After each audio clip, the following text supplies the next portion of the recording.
probable, because if we keep going in the same direction we're heading,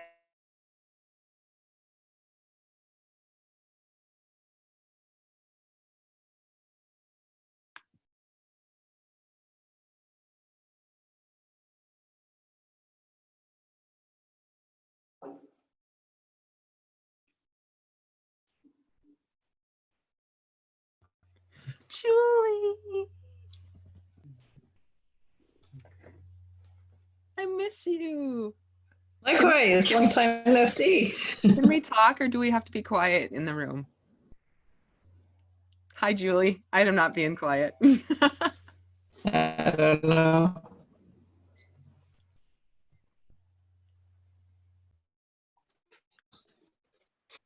Or solitary. It's hard. It's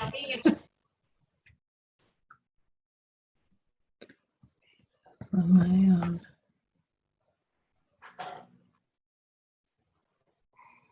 Robert! Jody, how are you? How do you like my background? I have a little beach going on my screen back there. It's not quite as cool as yours. I'm actually at my beach house. Shut up. I don't even want to hear it. Okay, so just F1. Here we go. Look where I am. Ah, we're at the same beach. Nice. How is Are you the two social Dakotas? distancing? No, I'm just kidding. Here's where I really am. I'm in Fargo. Fargo. Fargo, North Dakota. Yay. Hi, Julie. Hey, how are you? I'm good. How are you? Your screen's frozen. You haven't moved in like 2 seconds. Jody's not frozen on mine. It is? No, you're not on mine. No, Jody's moving. Julie's not. Julie's frozen. Yeah. Julie's in Canada and it's freezing in Canada. It is. Well, the sound's kind of weird too. You're breaking up a little.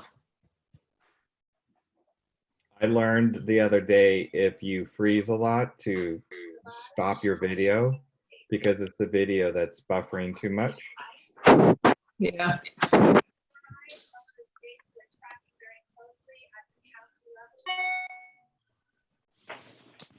Hey, just a minute of housekeeping. I'm sure most of us are pretty experienced on Zoom by now, as we can see by our lovely views. But those who are on phone, you might want to remember to mute yourself because every time you talk to someone next to you, your phone number comes up.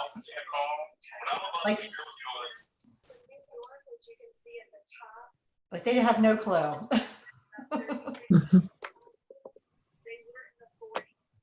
I think Ashley can mute them at some point. Yeah. Where's everybody from? I'm Margaret. I'm from the Philadelphia suburbs on the East Coast. Hey, Margaret, I'm from San Diego. Peggy. Hey, this is Lauren Ruby. I'm in Kansas City, Missouri. Good morning, everyone. Maria Pena from San Diego.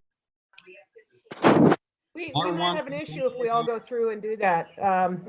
There's a whole bunch of people jumping on. This is primarily, my intention was for our market center to be the primary recipients of the messages over the next few weeks. And I thought, what the heck, open it up to everybody. So Evie, are you there? I'm here. Did you figure out how to put this on the other Facebook page? I didn't yet because there's a delay on it. Okay.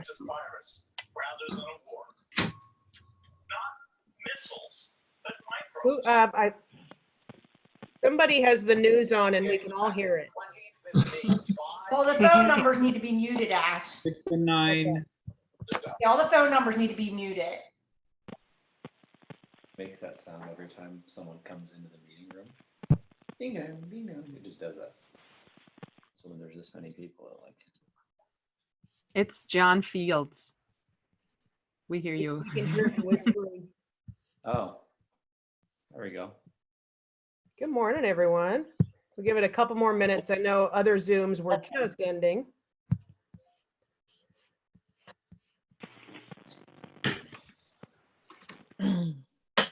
Shitload of people.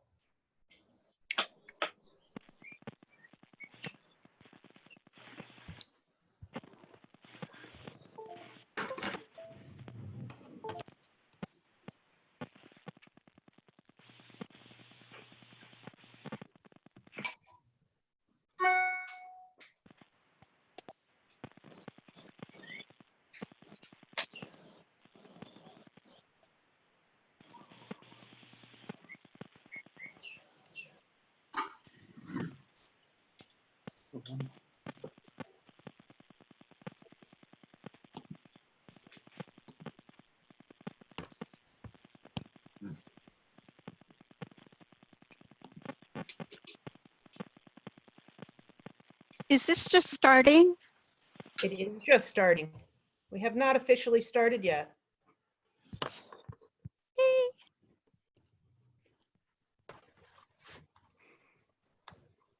I will ask, because Evie has all the controls on this, I don't. If you are not Julie Watling or Robert Schantz or Leona Kline, I would ask that you mute yourselves.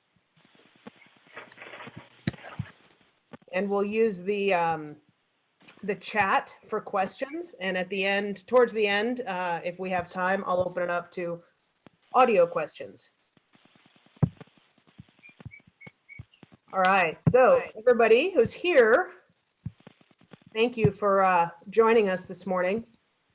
Towards the end of last week, I thought, you know, we're getting tons of technical Zooms teaching us what we can actually do during this time of forced isolation. And yet most of the calls I was getting, most of the conversations I was having were about keeping our mindsets in the right spot. And we've been very fortunate at San Diego Metro. Mute. Evie.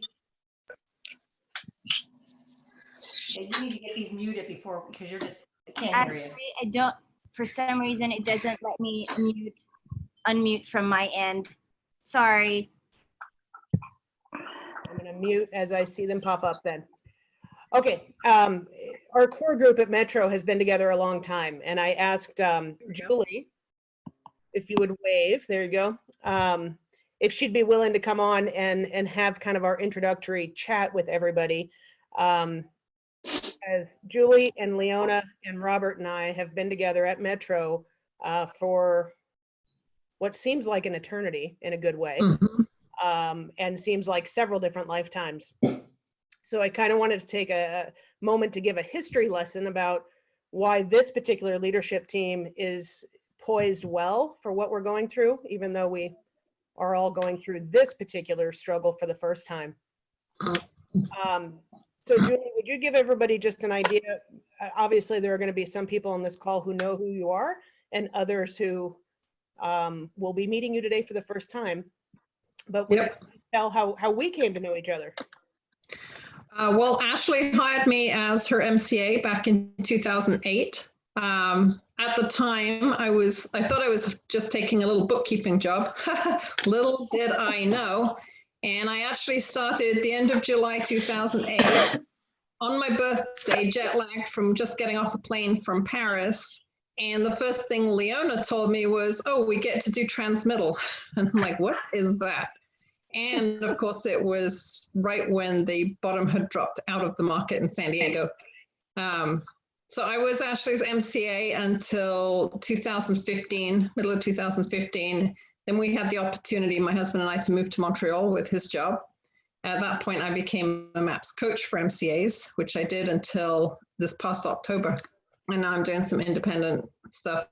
So yeah, we're still in Montreal. And I still work with Ashley. I do a lot of stuff with her kind of behind the scenes. And we still stay very connected. I talk to Ashley and Robert every Friday. So if any of you misbehave, I hear about it. Yes, she does. And what she didn't mention is as an MCA, she came into a market center that didn't have an MCA for 8 months. And the OP and team leader had been doing transmittal for that amount of time. God, she survived, which is quite amazing. And she got our books right after about a year. I think it took a year. Not quite, but yeah, close. It took a while. It was a mess. Would be a polite way of saying it. Yeah. Yeah. And for those of you who don't know, at the time, in that time frame, we were actually in Little Italy, in a really kind of decrepit office. The market was horrendous. That year in San Diego, we also went through 2 months of wildfires, October and November. So as the rest of the real estate market was tanking, we also had wildfires that were prohibiting a lot of insurance companies from writing homeowners insurance, which means we couldn't close deals. So I think in those, if we went back and looked at the financials in October and November, those 2 months, I think we closed 10, 11 deals, and that was it. Yeah. In a 60-day period. Do you remember that, Robert? No. I don't remember 10 or 11 deals. It I was do, because I was trying to pay the bills. I just remember Leona calling you and I and Julie into a meeting one day on a Friday afternoon in our newer office up on Fifth Avenue, that if we don't get more deals going, we're going to have to close the doors. And you and I, all three of us, left with white faces. I still remember that day. There were a lot of those kind of days. So just to go back and logistically to tell everybody what we did, in October of 2008, Gary Keller had told all of us as team leaders and operating partners, the shift is here and you have got to cut your expenses by 60%. So we came home and we cut absolutely everything we could. And we were also negotiating on space to move out of Little Italy and somewhere that was less expensive. We ended up solidifying a lease and starting TIs in Hillcrest. So that office, many of you know, above 24-hour fitness, that we were there at the time was actually much cheaper for us than where we had been. So we were able to cut that expense. Okay, to come on, please mute yourself. Thank you. When we got into that space, do y'all remember? It wasn't ready. Yeah. You guys weren't done. Yep. So we spent, I think, 4 or 5 months. Yeah, I think it was 3 or 4. It seemed like longer, but yeah. It was actually 1.5 years. And that was in the first 2 months. Yeah. For those of you who don't know, we had a market center of about 150 agents at the time, and I believe we were squeezed into 600 square feet. Oh, if that. It was two little condos basically on the site, right? Well, the first year when you and I were together, Ashley, you and I kept downsizing office space. So every 3 months we'd be moving to a new office as we were letting go of office space. Yeah, yeah. It was fun. It was fun. And I would say there were more days I went home crying in those 2 years than not. And I'd like to know from Julie and Robert and Leona, what got us through? Each other. Yeah, we shared the experience and put it together and made it work regardless of how we were individually feeling. Supporting each other was the most important part. I remember that, and I also remember the tremendous outpouring of support from Keller Williams International. They did the heart-to-heart tour. They did the what was the one class? Something your market center.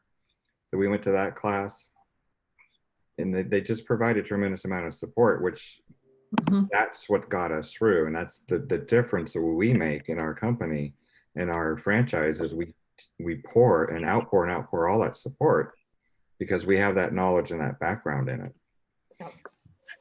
Yeah, and I think it comes down to who you surround yourself with matters. It really was, I would go with Leona, it really was our team pulled together and the agents that were with us at the time.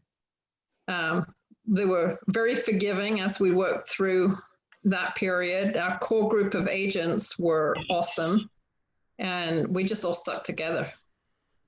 So Julie, from your perspective, because you probably did wear the toughest hat when you're in a position of looking at bills that outstrip income over and over and over again, how did you keep sane? How did you decide what you were going to pay, what you weren't going to pay, and how did you even get through that?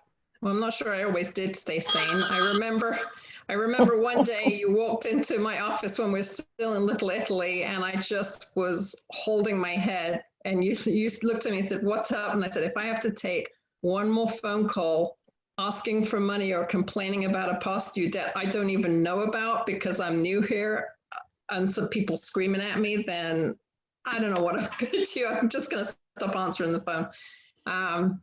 And I did. I mean, you know, I almost threw in the towel several times the first 6 months. I kept coming home telling my husband, I don't know what I just got myself in for.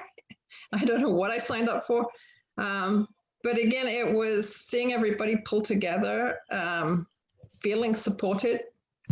We knew we were all in it together. We won or lost together. So I think that was a lot of it. And I think we laughed a lot. Even in the toughest times, we always maintained a sense of humor. And I mean, there were times, actually, it was almost like the worse it got, the harder we laughed. The worse it got, the more inappropriate it got, and that continues to this day. But some of those that we often met just informally, usually in my office for some reason, after hours, the three of us, it seemed like that was when we solved the world's problems and just laughed, right? Yep.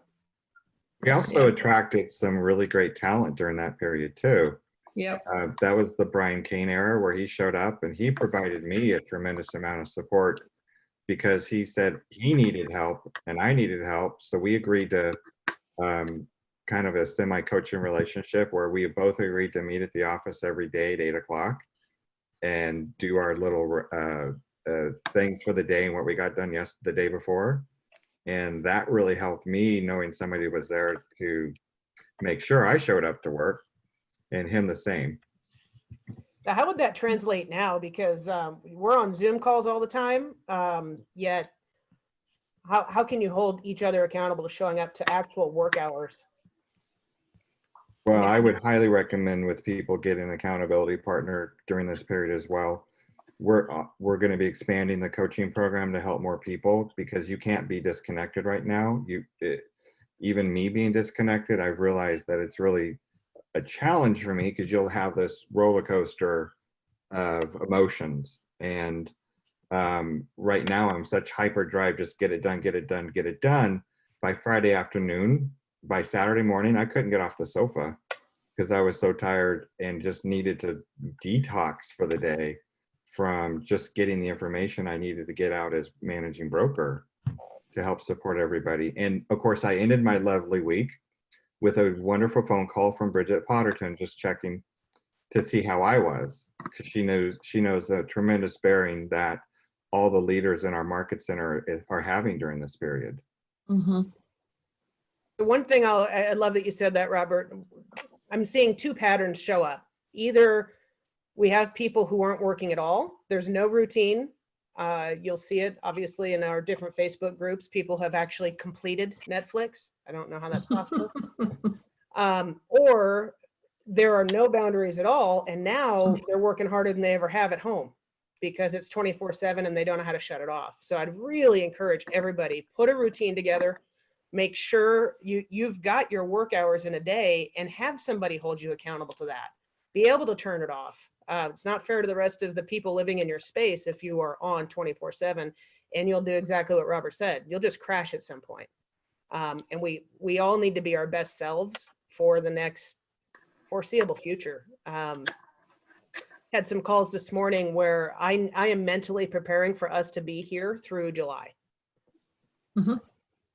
June for sure, but hey, let's prepare for July and just get really good at being productive in our home spaces.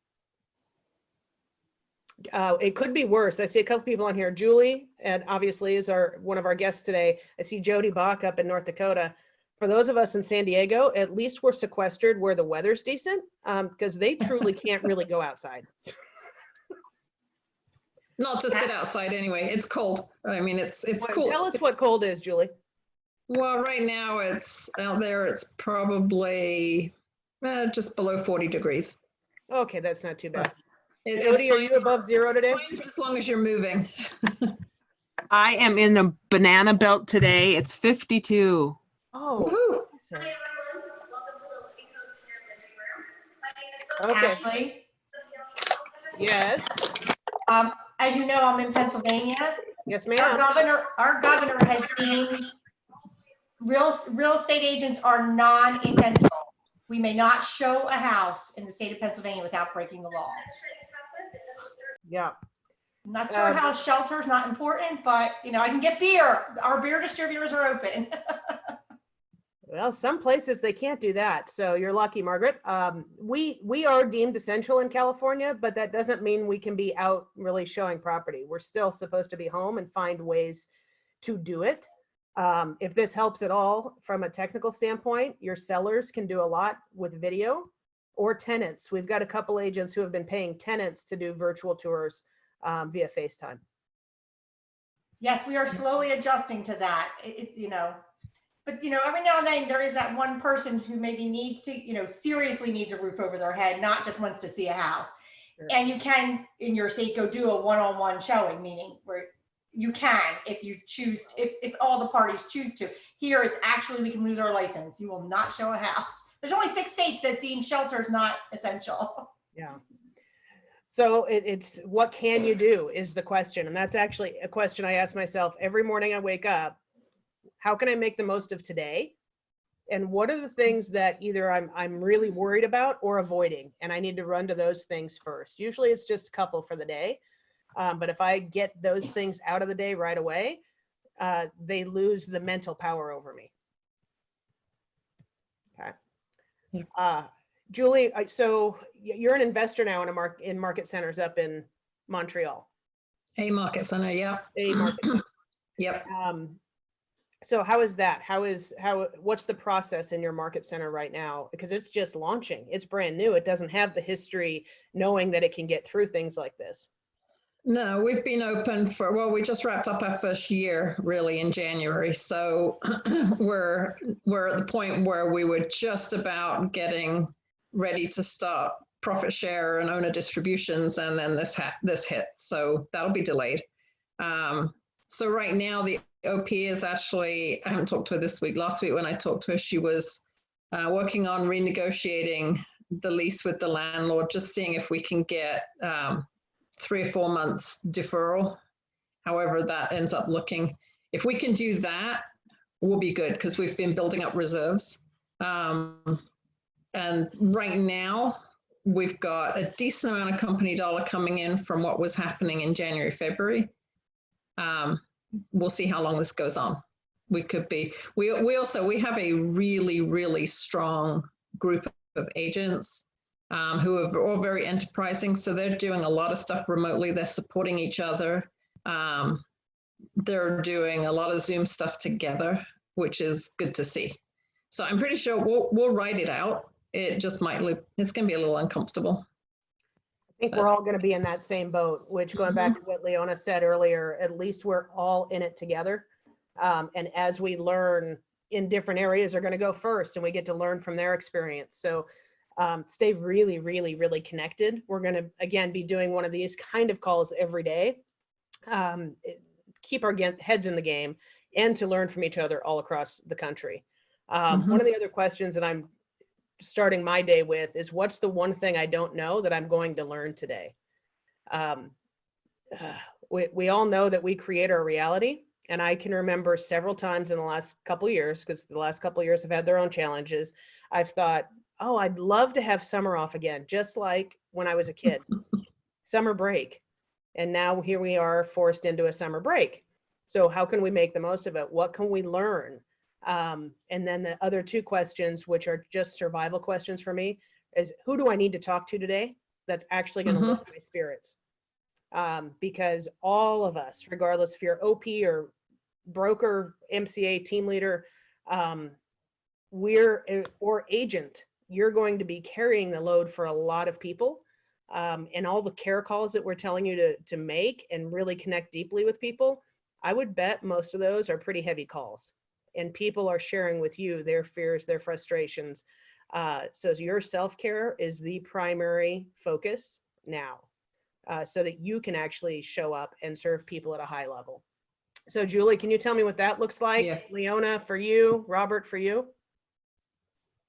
Well, I'd like to actually expand on that, if I may, because I had 2 conversations with good friends of mine last week that show exactly what you're talking about, the need for self-care.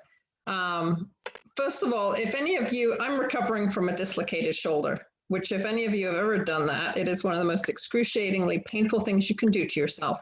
And if any of you have had a major injury or a car accident or anything like that, you probably know the feeling of, I did this on a Thursday night. The Friday, I was still running on adrenaline. I was still in pain. It was just the shock. The Saturday, though, I almost felt like I was coming down with something. I felt like I'd been hit by a bus, and I think it was just my nervous system catching up with the stress of what had just happened to my body. Just one day, didn't feel good at all. Next day, I was fine.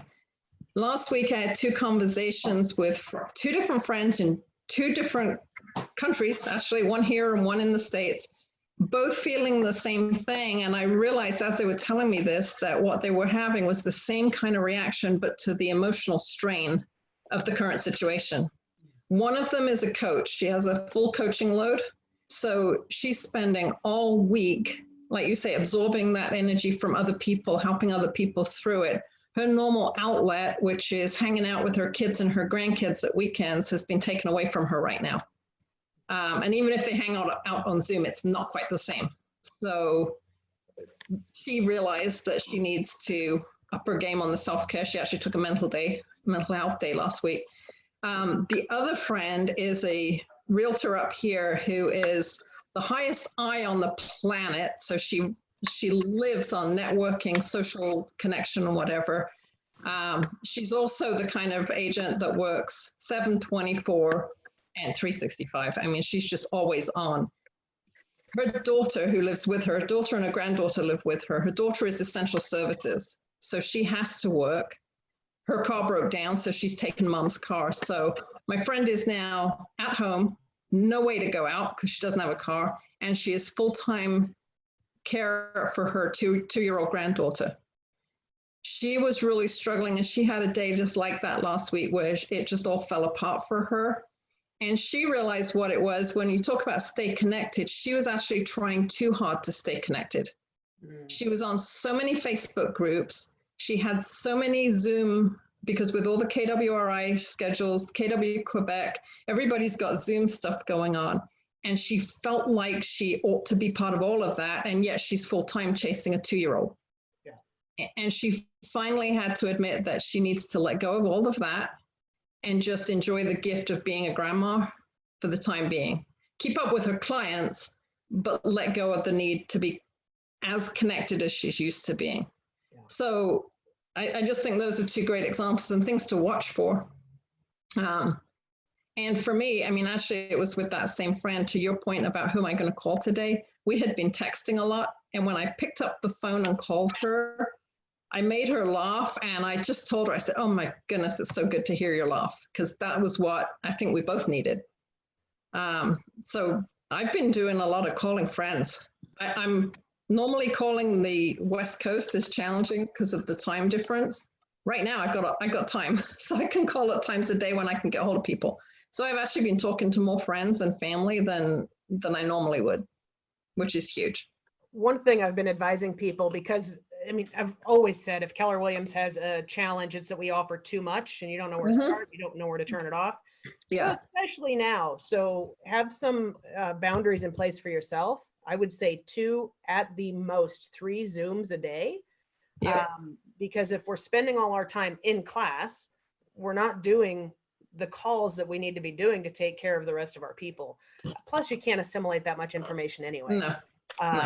So 2, at most 3, and then make sure, just like I would tell you if you were going to any of our conventions, make a list of 2 or 3 things from that Zoom that you're going to implement. Don't just let it go in one ear and out the other. Yeah. It is overwhelming to pick and choose what you're going to participate in. Yeah. True. This is my 2nd Zoom call of the day. And you're done. You're done. Yeah, and then I'm done. But I participate in a health education group, which has grown dramatically. You disappeared. We can't see you. I'll be back. I'm right here. I just hit the frame of my iPad. It's amazing what that does to it. But basically what I've been finding is that more people are reaching out to you than ever did when you are out and about and not being restricted in social distancing. So there's more social nearness in the electronic means that we have, and it creates a tremendous opportunity to make sure that you are having meaningful conversations with people, which are always a whole lot better than sales calls. I would agree with and that. more appreciated. And more exhausting. Anybody feeling more tired than they've Also ever? true. Yes, that is also true. Yep. But you have to be grateful for that opportunity. Oh, for sure. And balanced in it. If you're one of those people that work is now creeping into everything, get an accountability partner. You should be cutting it off at a certain time every single day. And we should be a heck of a lot more efficient now in what we're doing. So you likely can get a full work day in half the time. And then pause for your quarantining. Pause. All right. I want to open it up to questions. For anybody, you can unmute and then come back on. There might be a few of you here who haven't seen Julie in a while. So if you have any specific questions for her or anybody, let us know. You are not this shy group. Can I just say that it's so fun to see so many of you guys that I've met when I got to be out in San Diego. So yeah, Brian, Brian's cheering. It's fun to see you, even if it's on Zoom. And I probably wouldn't get to San Diego to see you, so I'm really excited that I get to see you here.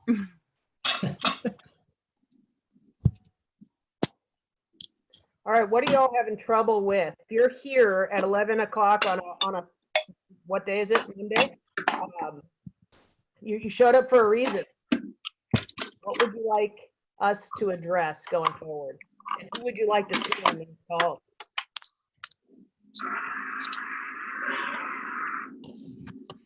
I'm having trouble with this. You guys done? Ash, you guys there? I'm having trouble being like motivated. I mean, I understand I had other issues October, November, December. It's just like, I can't. I pick up the phone and then I drop it back down. I pick up the phone. I'm so distracted. Oh, there's my babies. Do you know what I'm saying? How do you guys do this? I'm really having a hard time with it. Okay, so a couple things. Go back on mute for a second. Background noise just gets to be a lot. First thing I would suggest, if you haven't carved out even just a little corner in your home that's just your work corner, do that. Everybody has to do that because it's your, okay, mute. Thank you. If you don't have a specific place to go to do work, then it's going to either come into everything or not show up at all. So I have a commute. It's about 15 steps, but I come to my work area and really work hard to not then take work outside of here. The first week I was just all over the house and it wasn't fair to Gail, and I certainly wasn't as productive as I could be. So first, even if it's one spot on the couch, that's your work spot. Second, more than ever, if it's not in your schedule, it doesn't exist. Diana taught us that in the Bold Law, and it is so true. We need to have a calendar that we're following, and then accountability around it. I think we're all going to go through moments of motivation and total absolute lack of motivation. So the only thing that helps us counter that is to actually have structure and just marry yourself to that structure. I appreciate that. I guess that's the reason Wes is getting my office in order. I said, why are you doing this? He's like, you're going to be happy in a few days. Makes sense. I haven't been. I've been all over the house, and my dogs are the biggest lover distractions ever. But it's so good to see everybody here, people that I actually really know and love. Good to see you guys for sure. Thanks for doing this, Ashley. This felt really Absolutely. Good. And Carl Blake asked, he said he can't unmute, but what's the #1 lead generation activity you should be doing right now? It's so simple. Talk to people. It's conversations. I would actually encourage you, don't call it lead gen right now at all. Even as a coach, I'm saying, don't talk about real estate. Let them bring it up. But for now, people want to talk. And so just make calls to everybody in your phone and be the human. Aaron Kaufman called it need generation. Ooh, I like it. Need generation. Ashley, I would add to that, yeah, this is Kelly. Hi, Kelly. Hi, Brian. And what I found too is, like Brian reached out just the other day, we're reaching out to our clients, but we have a family all over the world. Reach out to the agents because a lot of them, I'm finding out, they're lost. They're really, really lost. Our ALC is split our client roster. So once a week, each ALC member is calling their group. But what I've experienced was that there's so many people, that's why I'm here today, is to get to know you guys and how I can pour into you because you guys pour into me. And yeah, we're all together in this boat. And what I'm finding for self-care is I'm reaching out to things like Empowered Living with John Maxwell, because a lot of the agents are coming to me and I'm finding, how do I fill my bucket? And so in the morning, that's what I'm doing, is I'm going and I'm filling my bucket so I can come and be, there for all of you, because that helps fill my bucket as well, knowing that we're there together. So reach out to your agents that you have built those relationships with, and I can tell you it comes back 100-fold. One of the things that I know Robert and Julie and Leona and I learned over the last 10 years, 15 years, is when you are feeling the lowest, if you're reaching out and helping somebody else, it's going to lift you more than it even lifts them. And I know for myself, I would be on the couch under a blanket if I didn't have the purpose of showing up every day and helping other people. It's a little easier now to do that because the need is so apparent and so great. Within our market center, for those of you who don't know, we have had a couple agents contract it and get through it and be fine. We've also had a couple agents lose family members to this already. So it is here, and whether or not those people ever raise their hand and say they need help, let's just assume everybody does. I have something. Okay. Okay. Hi, I'm Peggy. I call it Feed Your Family because KW is family oriented. So I have conversations with agents, and it's been really, really important for me to have the conversations of honesty with a number of people. I've gotten accountability partners from that, and I'm also an early childhood specialist, so I'm able to talk to a lot of parents and give them help on what to do with their family. After a couple weeks of this, I realized, talking to an agent, that we both realized that we needed to be accountable to at least each other. And so we set up a schedule and we make calls every morning before we bookend our cold calling. And we're completely unrelated, just because I'm so distracted right now. Is that a fake background, or do you actually have a unicorn in your backyard? There's a unicorn a block from my house. I took a picture and posted it as my virtual background. That is. It's not a unicorn, actually. It's Pegasus, by the way. I'm sorry, Pegasus. Yes. Yes, by the way. You're cute, Ashley. Yeah, so then so I've been doing that, and my MAPS coach said, why don't you just double your 20 contacts a day? So I'm doing 40 contacts a day, and I'm actually cold calling expireds and FSBOs and all that stuff, and I got a listing, and I'm just having a blast. You told me this over the weekend. So for those of the people on here who don't know, you did what this weekend? This weekend, I got a listing in my neighborhood that I haven't been able to get any traction in ever since I came to Keller Williams a year and a half ago. And I got a listing in my neighborhood. By cold calling. Cold calling on Thursday. Mm-hmm. Congratulations. Yeah, it's working for me. And I think just showing up, if I could say anything to any agent who's not able to work right now, it's just show up and a bookend with another agent or your family member. Anybody can be an accountability partner, actually. So, and I'm also going to set up a Zoom meeting once a week for parents to help them. And I saw in the chat screen, Ann Rosen, I don't see you on here, but obviously you chatted, so you're here somewhere. She said we should all just be using the Adele script. Hello? That's all we have to do. That was a good one. Did you hear that? That's funny. I was eating lunch when the call started, Ashley. I didn't think anyone wanted to see that, so. Oh, Hi. you are. Awesome. So in Chicago, how is it? Well, we are deemed essential. The latest update was no open houses, obviously, no showing tenant occupied rentals.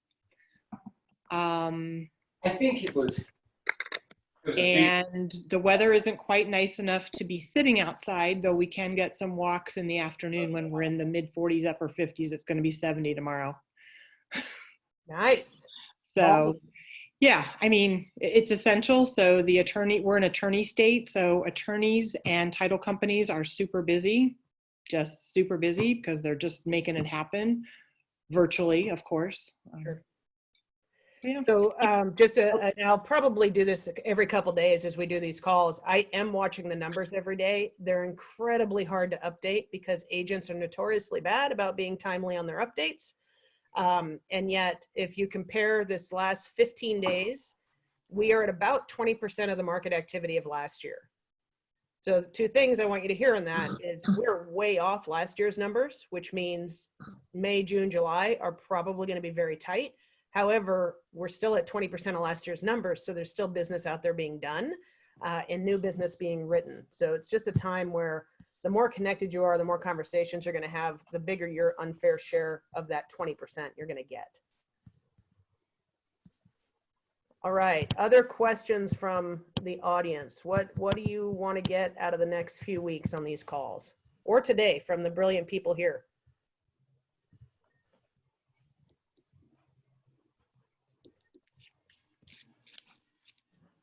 Nothing? Ashley, I joined, as you know, I'm not there with you in California, but because I know that you and your leadership have very positive, focused minds. You come, you know, all the cliches we say come from contribution, come from curiosity. All those things are how you run your business, you and your leadership. So I know that that's going to help me moving forward to just to hear how you guys are accomplishing things and how you are keeping your mind correct. Okay. I would say, and I think I can speak safely for Julie and Robert and Leona. It's been such a great blessing in our market center to know that the number one priority for all of us is always take care of the people, and then they will take care of your business. And I think that's the thing that has always driven us. And quite frankly, I would really rather this never happen. And yet, when we look back to 2008 and 9, I had become team leader in the office in January 2006. And through that year, thought it was the easiest job in the world. It was the top of the market. Everybody was happy, making tons of money. And then the slide started in 2007. As a market center, we were in the bottom quartile easily. Leona, I don't remember the number, but I think there were something like 500 offices at the time. And I believe we were ranked 450 or below. It was not good. And by the end of 2008 and going into 2009, we were number one in our market area. And we had grown, and we continued to often be in the top 25 and then, or at a minimum in the top 100 offices system-wide because the shift. And though I'm not looking at opportunity right now, not everybody's going to survive this. Not every agent's going to survive it. No. Not every brokerage is going to survive. That's an expectation, and there are no secrets. You really have to knuckle down and support the people who are most afraid of what's going to happen, because the people on top who are survivors have always done it and they understand how to do it. But helping the people who are most afraid to get out there and do what needs to happen is the mission that we've always engaged in, and we just have to double down on it. Yeah. This is the time people need help, so people who help people, it's our time. Right. I just want people to know that they have, you know, if they need support from me, this old queen has been through a pandemic with the AIDS virus. I've been through 2008, and I've been through a brain surgery. So if I can outlast that, I can help you guys get through this. I feel like I've been cut for this environment because I've been through all three of those, wrapped up. Basically, we're in the middle of a pandemic and an economic crisis. I've been there, done that.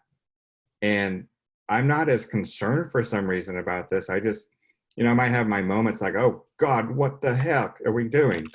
And then, but I don't have time because I just get into action. And I think that's the biggest advice. Is just, you move forward. Maria? I muted her. I think one of the reasons I don't have panic around this is because for the first time, with all the things that we've gone through, we talked about 2008 and 9, Julie and Robert. 2014 was kind of not great year either for a lot of reasons specific to our market center, like Robert almost died. But because we were somewhat isolated. Like what happened in San Diego in 2008 was just in San Diego. What happened with Robert was just our market center. We are all in this together. And that's a really powerful team as long as we harness it and we don't isolate.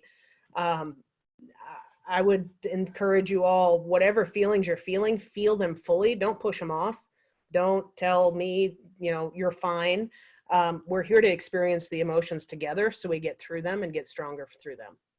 And every experience everybody's ever had in their life that's been a challenge has defined you and helped you in that time to grow now. And you draw on that strength and that wisdom that you learned at that period to help move through this.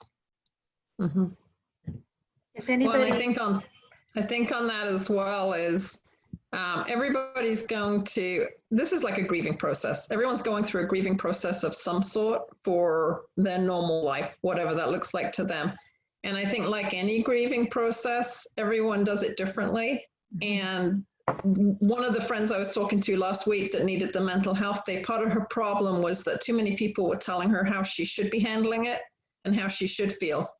And she was struggling to admit how she really felt, and what worked for somebody doesn't necessarily work for you. So if you need a half hour, full day, whatever, pity party to lay on the sofa under a blanket, do it if that's what it takes, but then just don't stay there for 2 weeks. And the challenge is, I 100% agree. I'm going to answer that or add on to that in a minute. And then Deborah, I want you to talk. The reality with human emotion is if you don't allow yourself to feel it and lay on the couch if you need to, if you bottle it up, it is actually going to keep you held hostage longer than if you just let it flow through you. And if anybody's telling, I did have 2 conversations this weekend with people going, oh, I'm not concerned. This is actually great. If that's how they're feeling, let it be how they're feeling too. Whatever you're feeling right now is valid, and just own it and experience it. All right, Deborah Yatsko. Hi, I just want to let you know that I'm here anytime you need me with anything that you need, and if with your home warranties as well, because we are people helping people, and I believe in any way that I can help you, I'm here to help you. And I have some hand sanitizers. I can ship a few off to each of you or drop them by if you need them. We're ordering more. They're on back order, but I should be getting them soon for you. So if you need anything, any questions about, let me turn off, I'm sorry. There you go. If you need anything from me, just drop me a line, shoot me an email, any way that I can assist you, not only in business, but anyway. If you need anything, I'm just here for you. And that our company is making us really stay online. We're working really hard. I'm working harder at home now than I ever did before going out in the field. So I'm always here. I'm here. And anything that I can do for you, just let me know. You are awesome. Thank you for that. Thank you. So Vinny asked in the chat box, I'd love to know what you're projecting for the next 6 months. Are more agents pushing towards 100% brokerages? How many agents as a percentage do you think will fall out of the business? Let me take those first. Because we're running at about 20% of where the market was last year, that's the next 90 days. So May, June, July, I would expect us to close as a county 20% of the volume. That's a significant cut. And again, it's still business that is happening. If I'm real about what I believe the numbers are going to do in the next 6 months, I think we're going to lose half of our agents. And I think that because most of them didn't have 30 days of a reserve, let alone 90. So, and the emotional layer on top of that, so many are just paralyzed in fear right now. So I think your competitive environment in San Diego is going to get a lot less competitive as far as number of agents. Yes, I'm sure some will go to 100% brokerages, but I got to tell you, Vinny, between your leadership group that's recruiting right now, we're getting a lot of reach out from people at the 100% brokerages, all of them, because they're not getting any direction at all. I just got off a Zoom call with the region this morning, and there's been a couple companies locally, meaning San Diego County, that since this all happened, started really on March 18th, they've had one reach out from their office. And when they call their broker's paralyzed. So I think we need to be a safe haven for agents who actually still want to stay in the business, because I know that a lot of the brokerages won't survive. And the 100% brokerages, if you think about how many of them are taking just a fee off the closings, right? They're not taking monthly fees. They have no other stream of income other than closings. A lot of that's going to go to zero for them. And even at 100% brokerage, you've got some overhead that you've got to pay, and they're not going to be able to do it. Silver lining in some respects, as far as the competition decreasing on your end of the business, and silver lining from a brokerage standpoint, because it's going to be a unique opportunity to grow. And some of that delay of people getting out of the business will be pushed back because of the unemployment that they'll be given for 39 weeks and possibly extended for 13. So the repercussions of those people getting out might not be for a while, because where are they going to go work? Most businesses aren't hiring. Well, So when I say out of the business, I don't necessarily mean like not renewing or whatever, but I mean actually not working. They're not making the database contacts. They're not staying tied into anything. The thing right now is, if you're in conversation with people and you're staying, front of mind, you've got the mind share, and you can increase that and deepen that now. So when the faucet finally turns on, the market share is going to follow the mind share. Yes.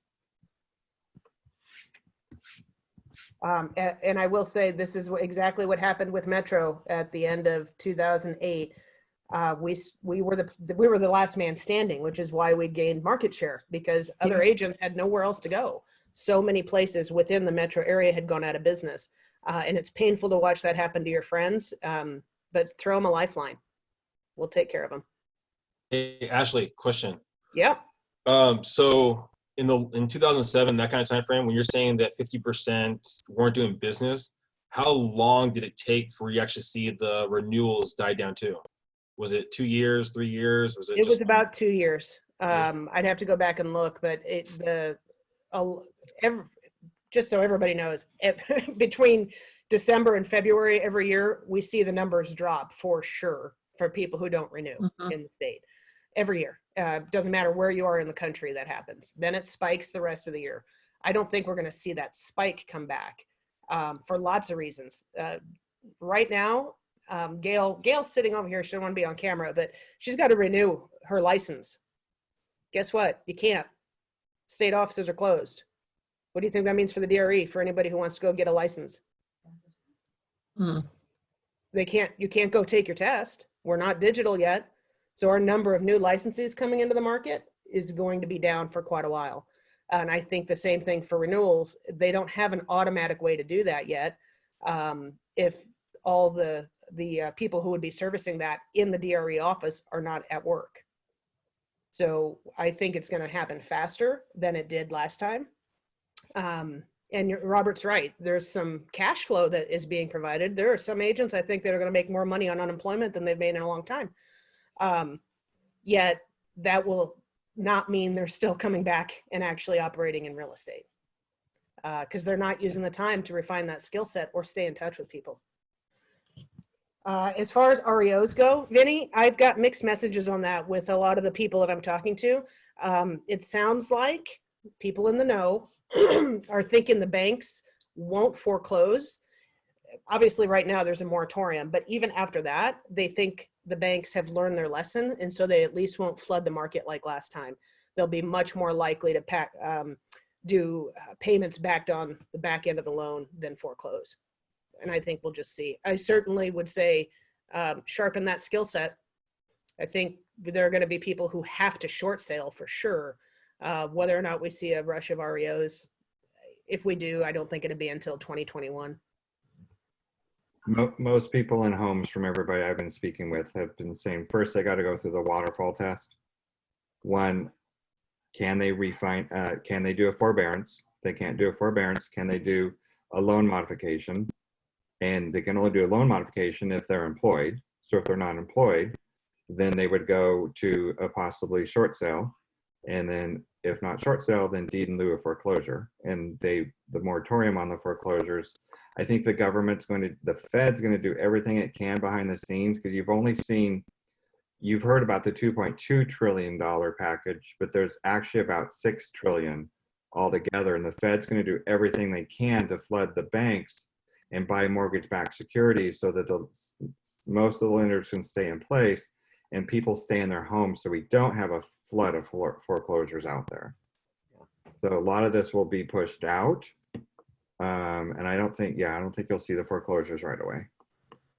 Marwan asked conversion to appointment in this shifted market. Well, we've never been in a shift like this, and I think the best thing we can do for those of you who are actively working and tracking your numbers, let's share them on our Facebook page, maybe daily or weekly, so we get a feel for it, because I can guess, and that's not going to help you.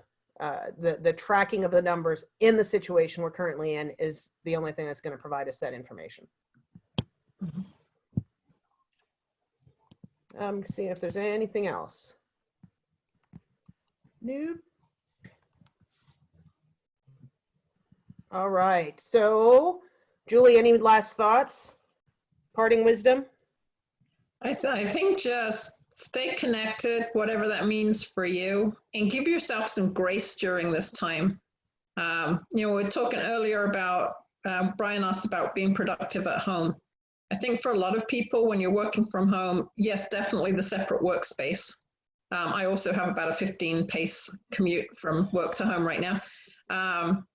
And the other thing is, a lot of people do better when they're at home, especially if there are kids around, working in short focused bursts and then taking a break. Much shorter bursts than you would, maybe even half an hour of concentrated effort, then take a break to play with the kids or whatever, that you wouldn't necessarily do in an office. And yet at home, that's what makes the most sense. So I think not trying to force it to be too normal, quote unquote, is part of it. Robert? Definitely keep your calendar. I do the exact same thing. So get up at 4:30 in the morning. I've incorporated different workout techniques because my gym is closed and I was a big boot camper. So I'm doing a couch to 5K, and then actually got kicked out of Balboa Park the other day because I was doing exercises. I was on This is the first time you've been kicked out of Balboa Park, though. I was actually doing something healthy for my body, and the city worker says you can't do that here, so I had to go. Again, not the first time.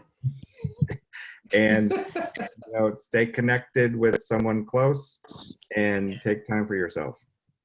Figure out what that is, and you all gotta watch the Tiger King. If you think your life is a mess, watch that show. I'm muting you now. All right, Linda. Hey, I just want to remind everyone, I put a post on Facebook in our group. Anyone need masks? I'm going to put together a care package, basically 10 masks in each little bag. And once I have it ready, I'm actually waiting for more of my shipment. I'll put it on the front desk so you guys can pick up. For the past 2 weeks now, every time I go out, I'm wearing masks. So I just want to let you know.